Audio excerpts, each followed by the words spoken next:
yeah, the one piece I will read that I can see now is Love Letter to the Motherland, which is 5 different poems that kind of make up one poem. So I'll read part 3 of that. In sub-Saharan Africa, an elephant climbs a bridge that straddles 2 worlds, one where you know me and one where I do not exist. Do you know what it's like to live on land that loves you back? Land where it rains twice and lulls you to sleep. I am from a land that loves me more than I deserve to be loved. I taught you how to speak my tongue, how to position your lips so that each letter comes out crisp. Still, you couldn't even pronounce my name without choking. You make it disappear every time you speak. Isn't it funny that Belgium and Sweden and New Zealand get to be the face of chocolate, even though the beans only sing for Ghana? I think that's funny. Your arms are the only place left in the world, so let me float away into space.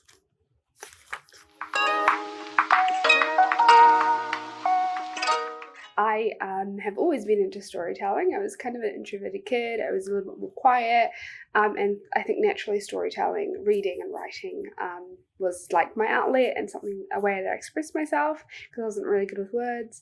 And so I did that for a really long time. I wrote books. I think novel writing or long form fiction was the main thing that I did. I didn't really do poetry. I didn't actually know much about poetry. But then when I went to uni, I decided to do bio and science to get a real job. And so when I went into uni, I found less and less time to write what I'm used to, which is chapters or short stories or, this longer form, something that took more time. And I think naturally poetry was just kind of a thing that I gave a go at, and so it was easier to write little bits of poems throughout the week than it was to dedicate say 2 or 3 hours a week to writing a chapter. And so from there I think poetry just became the easiest way to express myself, and the more I read, the better I got at it. The more gigs I went to watching other people do it, and then before I knew it, poetry just became home for me, more so than novel writing, and yeah, here we are.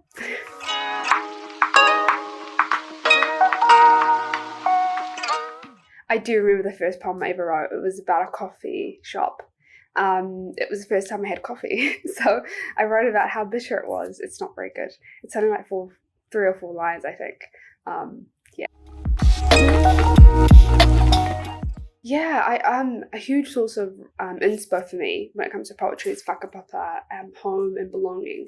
So I'm from Somalia, and I think for everyone's culture, food is particularly important, and the easiest way for me to connect back to where I come from is through food. And I think naturally, a lot of times when I write about home or I write about things that are important to me, I end up just describing foods. So often taste and smell and sound is the best that I can do. I can't cook as well as my mum, but I try and add her cooking style into my writing.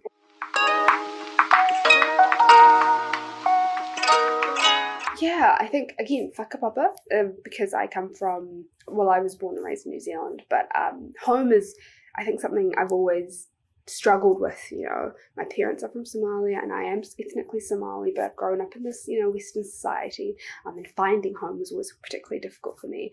And I think it's through poetry that I explored more and more of my own roots and have become very comfortable with being described as Somali or African. And poetry, I think was the easiest outlet for me to do that.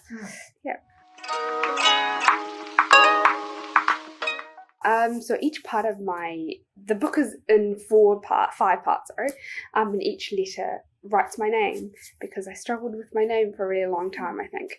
And your name, some people might not even think about it, but it is, growing up, I've always had my name butchered. And for a long time, I was very disconnected from it, and I didn't really like Khadro as a name. And so I think through poetry, I've kind of reclaimed my name and the importance of getting it right, and I've just grown in confidence through poetry, actually. And that poem is it goes throughout the collection, but it used to be just one full poem. And it's that poem that I kind of wrote for my past self, I think, and for younger me, to say your name is beautiful and it's great, and to look at all these great letters that make it up.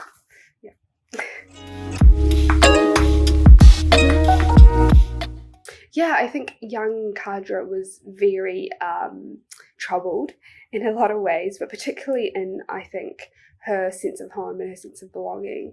I think that makes a lot of sense. Growing up in New Zealand, identity being a huge thing, and I think a lot of Pākehā are very lucky that identity might not be a big thing that they have to worry about. But for those of us, who have come from immigrant families, who come from refugee backgrounds, belonging is incredibly difficult because New Zealand is home for me and it's all I've ever known, but I still feel like I'm denied it in so many ways.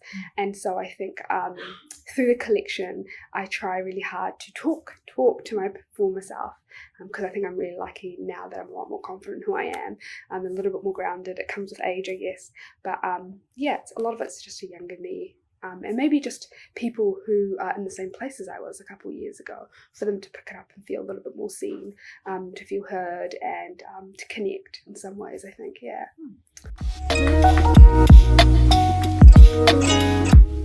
I think the short story style ones, I don't know how they just kind of happened. They were meant to be Mr. W or Autumn Rain, and those ones, I don't know how, or March 15th, that one, that was supposed to be single poems that actually didn't really connect. But I think as I wrote them, I was just like, this feels like a story. And so I kind of connected them through this short story prose style way. And they each read like a short story. And I often read back to it and I think, I don't even know how that happened. But I think that surprised me. But it's something that I think I'm going to do more often now. Yeah, I think when I switched to poetry, although poetry is such an easy way for me to express myself, and I am a very expressive person, I really did miss long form fiction, and I really miss novel writing, and I really miss short stories, and I really missed creating characters in the way that you can only do with that kind of writing. And I think these pieces were born out of me just missing that. And so when I was writing this collection, poems were great, easy, amazing, but then I really just missed writing long form fiction and short stories and creating characters, and so I thought, why not just do that and just grab this piece that I've written and just create the story, and that's what happened. And then when I looked back on it, I just thought, this is so great that I don't have to put it aside. I can just incorporate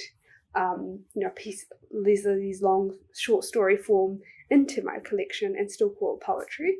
So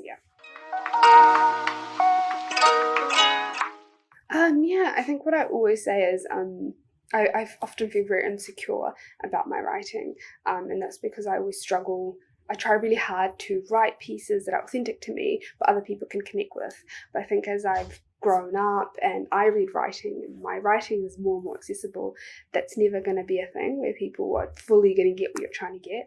So the only thing I hope people can take from my writing is they, one, find a sense of home, or they feel at peace with it, or two, they just like it enough to say, I don't really connect with this, but it's okay, and walk away from it. And I guess that's all I can ever hope, is people to read it and connect, and if they can't, to respect that as well.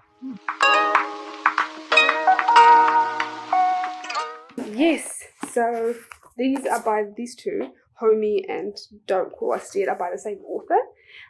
They are by Danny Smith, who is a spectacular African-American poet.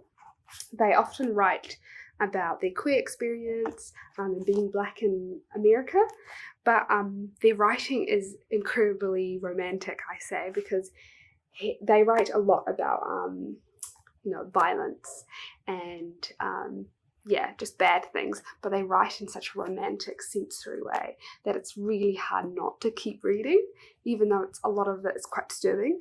And I think this kind of kickstarted my own writing, to write more about sensory and food and love, and they do it in an amazing way. And this is part one, but part two, I think, is the one that I love the most, because they often touch a little bit on their whakapapa and their sense of home. And because they're African American, their lineage is hard to trace back, but they touch on it quite a bit. And I just love that so much. So this is fantastic. Nice. And the other one that I love is called Small Hands by Moana Ashi. She is a Punjabi writer from the UK, and she writes a lot about mourning and grieving her brother who she lost. But she writes, again, in a very romantic, sensory way about grief, and I just love the way she writes, and I think I just connect a lot with the things she talked about from her whakapapa, from her food, the way her mum cooked, and she talks a lot about henna as well, and I connected with that a lot. So yeah, she's a fantastic collection.